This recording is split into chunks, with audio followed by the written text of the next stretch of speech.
Hello and welcome to a video on plantar fasciitis.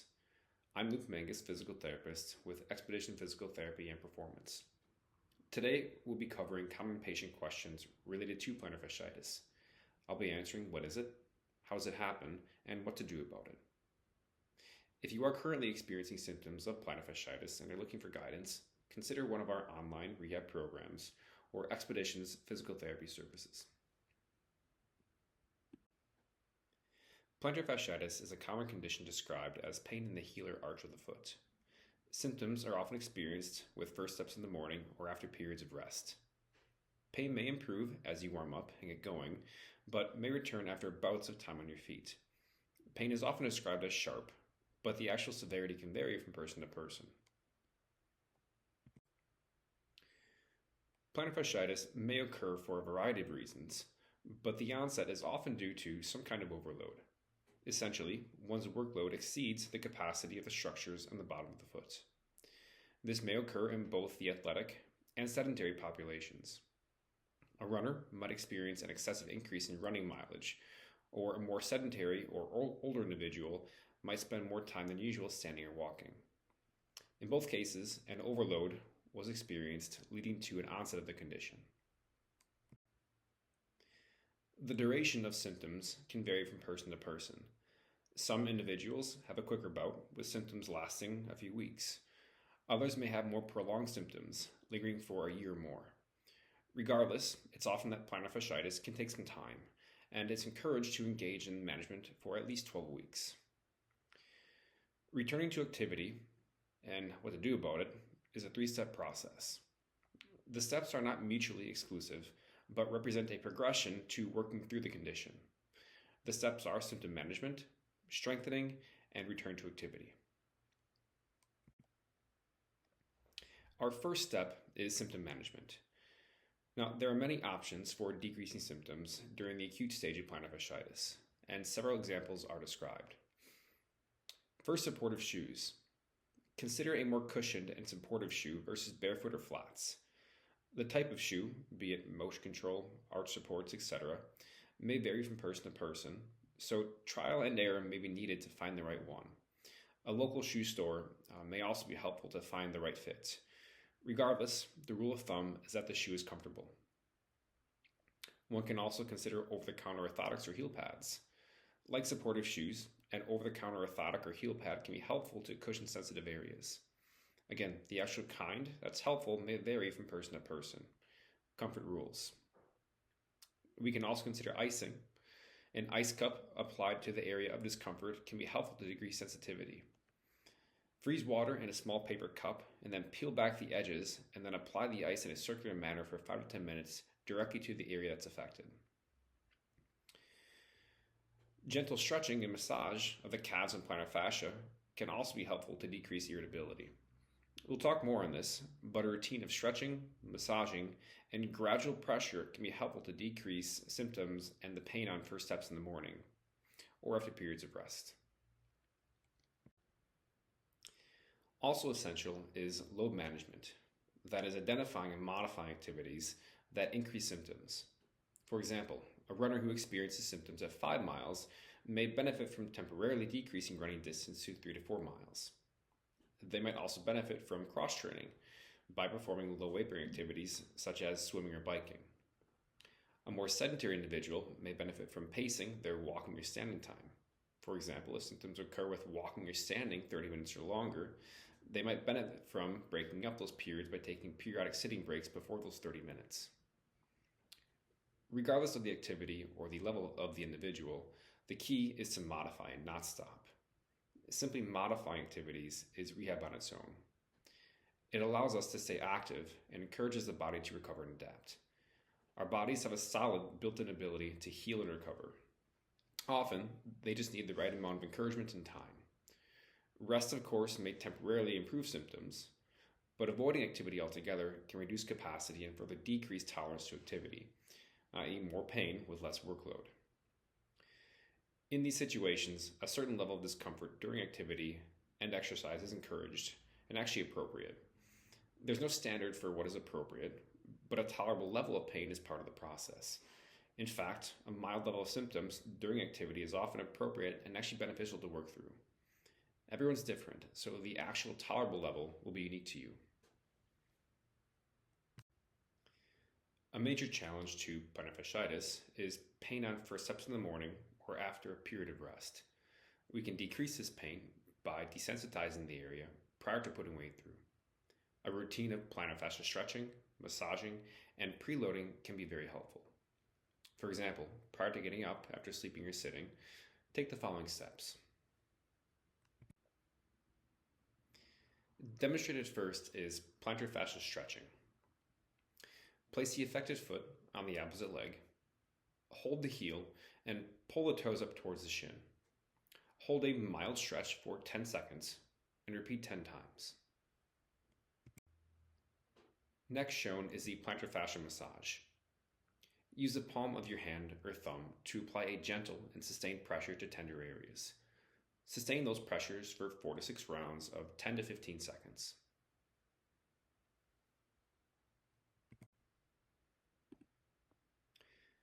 And finally here is plantar fascia preloading. While sitting at the edge of your better chair, alternate lifting your heels and then toes in a slow and controlled manner for 5 to 10 repetitions. As the reps progress, gradually place more body weight from your arms into your knees.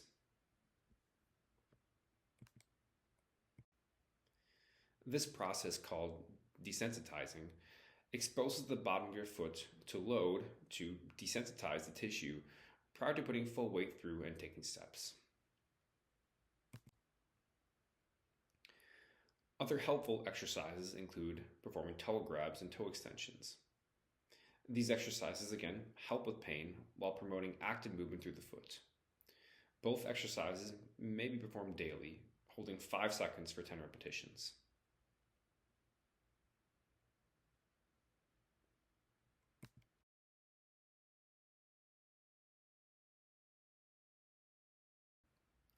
Helpful to returning to activity is building capacity through our second step, strengthening.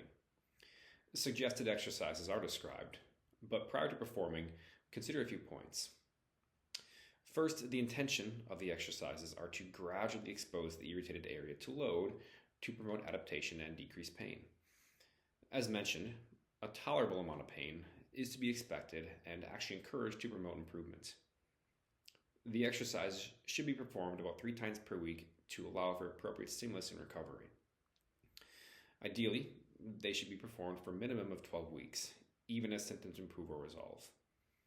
And finally, the difficulty of the exercises should gradually increase over time as tolerance improves to promote a progressive increase in capacity to return to activity. A helpful strengthening exercise is performing heel raises, biasing the plantar fascia using a toe roll to place the great toe into an extended position.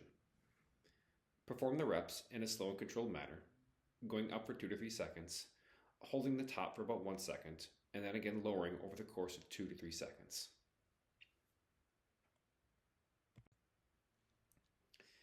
As the movement becomes easier and the top end of the reps is achieved, gradually increase the challenge by progressing from double to single leg, and then eventually adding resistance.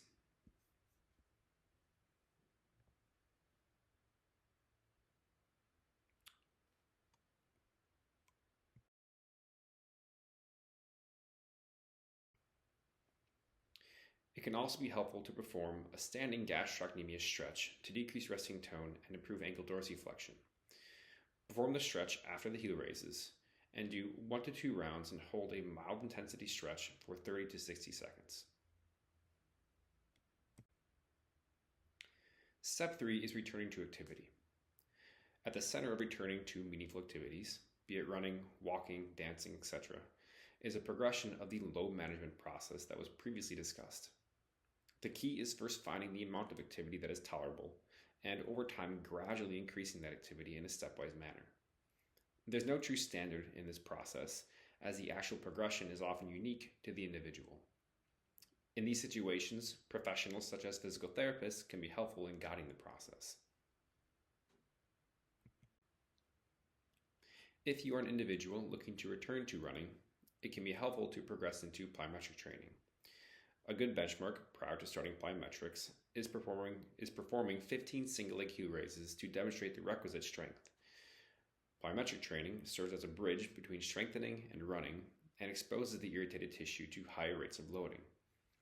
Successfully performing plyometrics can also serve as a good marker if one is ready to initiate the return to run process. Suggested exercises are described, but do continue to perform the heel raise exercise to continue building capacity. Our first plyometric exercise is the speed heel raise. In a split stance position with the front leg elevated to provide support, perform heel raises in a controlled yet fast manner and in succession. Start with 10 to 15 seconds and work up to 20 to 30. If able to perform 30 seconds with good speed and no symptoms, you may progress. Our second plyometric is the pogo. Start with double leg pogos, performing small but rapid hops. Start with 10 to 15 seconds and work up to 30. Once able to perform 30, work into single leg. Finally is the single leg pogo. Now, if performing single leg pogos, it's recommended to perform a set of double leg to warm up prior to single leg. If able to perform single leg pogos for 30 seconds, you may initiate the return to running program. Once starting the return to running program, plyometric activities may be tapered off in place of running. Do continue the heel raises 2 to 3 times per week to continue building strength. Prior to starting a running program, it can be helpful to first progress through fitness walking, that is, walking at a faster than normal pace to build capacity for running. Try to shoot for a goal of 20 to 30 minutes with tolerable symptoms prior to the running process. Now, a guide is suggested. As for directions, perform the program 2 to 3 days per week with minimum 1 rest day between each level. No speed work though until completing all levels. The goal of the program is to build capacity first, not fitness. Also perform a 5-minute warm-up and cool down before and after every session. And advancement guidelines are suggested. As you can see, here is the sample running progression. If this is something you would like to do, take a screenshot of the program and follow levels 1 through 12 following the advancement guidelines. In summary, plantar fasciitis is a common condition described as pain on the bottom of the foot located in the healer arch. An onset is often due to some kind of overload, like excessive increase in running or walking. Treatment of plantar fasciitis involves first controlling symptoms through low management and desensitization, but ultimately a gradual progression of strengthening and working back into prior activities is key to resolution. And again, if you are currently experiencing symptoms of plantar fasciitis and are looking for guidance, do consider one of our online rehab programs or Expeditions physical therapy services. Thank you and take care.